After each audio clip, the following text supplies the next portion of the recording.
ತುಂಬಾ ಜನ ಕೇಳಿದ್ದೇನಪ್ಪ ಅಂತಂದ್ರೆ ಇಂಕ್ಯುಬೇಟರ್ ಬಗ್ಗೆ. ಅಂದ್ರೆ ಮೊನ್ನೆ ಒಂದಷ್ಟು ವಿಡಿಯೋ ಮಾಡಾಕಿದ್ವಿ. ಇಂಕ್ಯುಬೇಟರ್ ಮರಿಗಳು ಈ ತರ ಇರುತ್ತೆ, ಇಂಕ್ಯುಬೇಟರ್ ಅಲ್ಲಿ ಈ ತರ ಮರಿಗಳು ಬರುತ್ತೆ, ಮತ್ತೆ ಈ ತರ ಇಂಕ್ಯುಬೇಟರ್ ಅಲ್ಲಿ ಮರಿ ಆಗುತ್ತೆ, ಮತ್ತೆ ಈ ಕರೆಂಟ್ ಯಾವ ತರ ಇರಬೇಕು ಎಲ್ಲಾನು ವಿಡಿಯೋ ಮಾಡಾಕಿದ್ವಿ. ಬಟ್ ಅದ್ರಲ್ಲಿ ಏನಪ್ಪ ಅಂತಂದ್ರೆ ಇಂಕ್ಯುಬೇಟರ್ ಸೇಫ್ ಅಥವಾ ಇಂಕ್ಯುಬೇಟರ್ ಸೇಫ್ ಅಲ್ವಾ, ಮತ್ತೆ ಕರೆಂಟ್ ಹೋದಾಗ ಯಾವ ತರ, ಮತ್ತೆ ಅದು ಏನೇನು ಪ್ರಾಬ್ಲಮ್ಸ್ ಬರುತ್ತೆ, ಮತ್ತೆ ಅದೆಲ್ಲ ಒಂದು ಸ್ವಲ್ಪ ಹೇಳಿರಲಿಲ್ಲ. ಅದಕ್ಕೋಸ್ಕರ ಈ ವಿಡಿಯೋ ಅಷ್ಟೇ. ಕಂಪ್ಲೀಟಾಗಿ ವಿಡಿಯೋನ ನೋಡ್ಕೊಳ್ಳಿ. ಯಾವುದೇ ರೀತಿ ವಿಡಿಯೋದಲ್ಲಿ ಯಾವುದೇ ರೀತಿ ಉದ್ದೇಶ ಇರಲ್ಲ.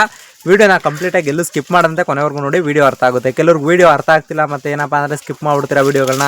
ಅದನ್ನು ನೀವು ಎಲ್ಲಿ ಗಂಟೆ ಬೇಕೋ ಅಲ್ಲಿ ಗಂಟ ನೋಡ್ಬಿಟ್ಟು ಆಮೇಲೆ ಸ್ಕಿಪ್ ಮಾಡ್ಬಿಡೋದು, ಈ ಥರ ಮಾಡ್ತೀರಾ. ನಾವು ಮಾಡೋದೇ 2 ನಿಮಿಷದ ವಿಡಿಯೋ, ಅದನ್ನು ಕಂಪ್ಲೀಟಾಗಿ ವಿಡಿಯೋ ನೋಡಿ 2 ನಿಮಿಷ ನಿಮ್ಮ ಹತ್ರ ಟೈಮ್ ಮಾಡ್ಕೊಂಡಾದ್ರೂ ವಿಡಿಯೋ ನೋಡಿ ಅಂತ ವಿಡಿಯೋದಲ್ಲಿ ಹೇಳ್ತಾ ಇರೋದು ಅಷ್ಟೇ.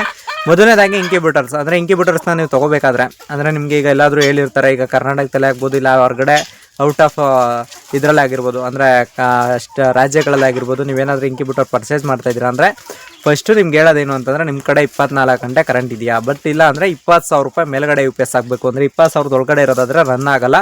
20,000 ಮೇಲ್ಗಡೆ ರನ್ ಆಗುವಂಥ UPS ಕೆಪಾಸಿಟರ್ ಇರಬೇಕು.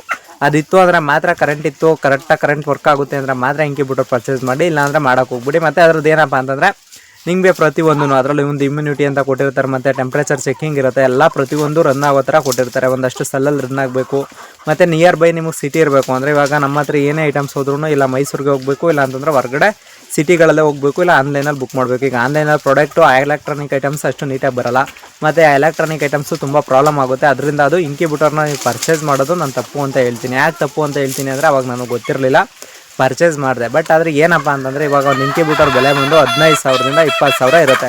15,000ದಿಂದ 20,000 ರೂಪಾಯಿ ಇರೋ ಬೆಲೆ ಇರೋದನ್ನ ನೀವು ಅಲ್ಲ ಹಾಕೊಳ್ಳೋದ್ರ ಬದಲು 15,000ಕ್ಕೆ ನೀವು 500 ರೂಪಾಯಿನ ಕೋಳಿ ತೊಗೊಂಡ್ರು, ನೀಟಾಗಿರೋ ಕೋಳಿಗಳು, ಅಂದರೆ ಕಾವು ಕೂತು ಮರಿ ಮಾಡೋ ಕೋಳಿಗಳು ನೀವು 15 ತೊಗೊಂಬಂದ್ರೂ ನಿಮಗೆ ನೆಮ್ಮದಿಗೆ ಒಂದು 15 ಕೋಳಿ ಕುಂಡ್ರಿಸ್ಕೊಂಡ್ರು ನಿಮ್ಗೆ, ಇಲ್ಲ ಅಂದರೂ ಒಂದು 10 ಕೋಳಿ ಕುಂಡ್ರಿಸ್ಕೊಂಡ್ರು ನಿಮಗೆ ತಿಂಗ್ಳಿಗೆ